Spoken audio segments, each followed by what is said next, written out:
La Iglesia Católica temprana o primitiva subsistió sin la Biblia como un canon cerrado y formalmente definido hasta finales del siglo IV, porque se apoyaba en la tradición apostólica, la predicación oral, los escritos de los apóstoles y otros textos sagrados que circulaban, así como en la liturgia y la autoridad de los obispos.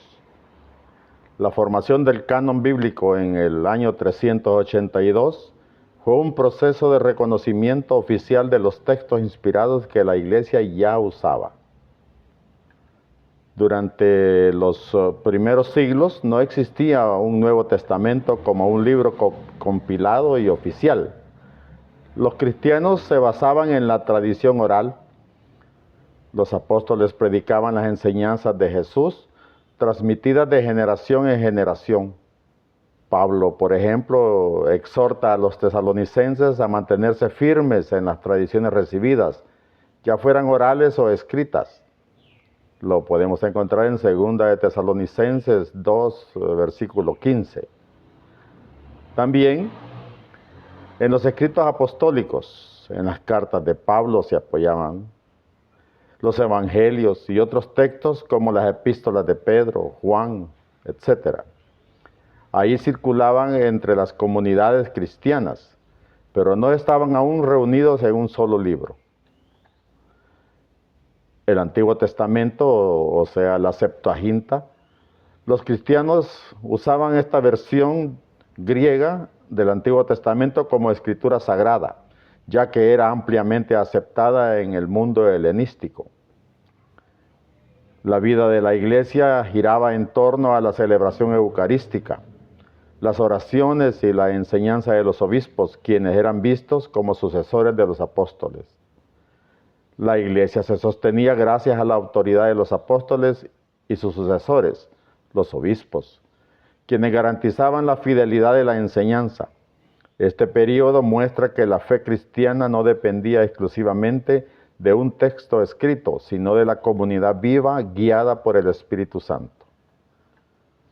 En el año 382, en el Sínodo de Roma, bajo el Papa Dámaso I, se estableció una lista de libros inspirados que incluía los 27 libros del Nuevo Testamento y los libros del Antiguo Testamento, similar al canon actual de la Iglesia Católica. Este canon fue confirmado más tarde en los concilios de Hipona en el año 393 y luego en Cartago en el año 397. Este proceso no significó que la Biblia apareció de repente en el año 382, sino que la Iglesia, guiada por la tradición y el discernimiento, reconoció oficialmente cuáles textos eran inspirados por Dios.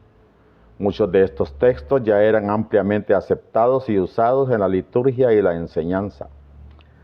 La formación del canon fue una respuesta a desafíos como las herejías, por ejemplo, el gnosticismo y el marcionismo, que proponían textos alternativos o rechazaban ciertos escritos apostólicos.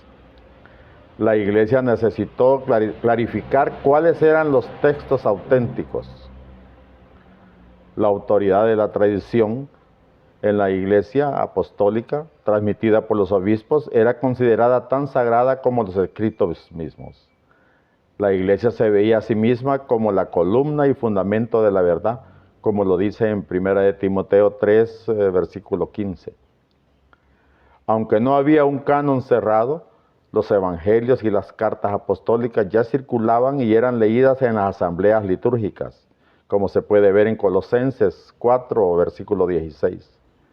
El Espíritu Santo guiaba a los cristianos y ellos creían y se dejaban guiar para preservar la fe, incluso en ausencia de un texto unificado. La fe se vivía en la comunidad a través de los sacramentos, la predicación y la enseñanza. La Eucaristía era central y hacía presente a Cristo independientemente de los textos escritos. Desde la perspectiva católica, la Iglesia no depende únicamente de la Biblia, como algunos hermanos separados que creen en la sola Escritura.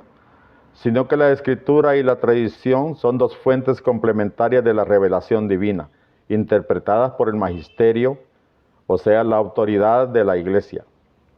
Esto explica por qué la Iglesia pudo existir y crecer antes de que el canon estuviera definido.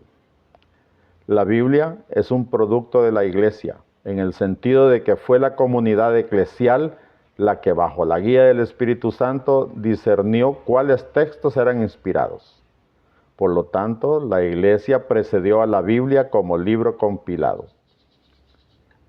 El establecimiento del canon en el año 382 no marcó el inicio de la Biblia, sino la formalización de un proceso que ya llevaba siglos.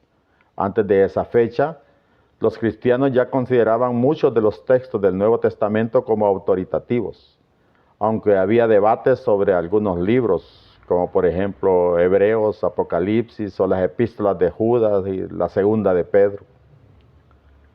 Incluso después del año 382, la difusión de la Biblia como un libro único fue gradual, ya que los manuscritos eran copiados a mano y no estaban disponibles para todos. La Iglesia siguió dependiendo de la predicación y la liturgia para transmitir la fe. La Iglesia primitiva, la Iglesia católica, no solo pudo subsistir sin la Biblia como un canon formalmente definido, sino que prosperó gracias a la tradición apostólica, la predicación, los sacramentos y la guía del Espíritu Santo. El canon bíblico del año 382 fue el resultado de un proceso de discernimiento dentro de la Iglesia, que reconoció los textos inspirados que ya eran parte de su vida. Esto refleja la creencia de que la Iglesia, como una comunidad fundada por Cristo, es anterior a la Biblia y tiene la autoridad para interpretar y transmitir la fe.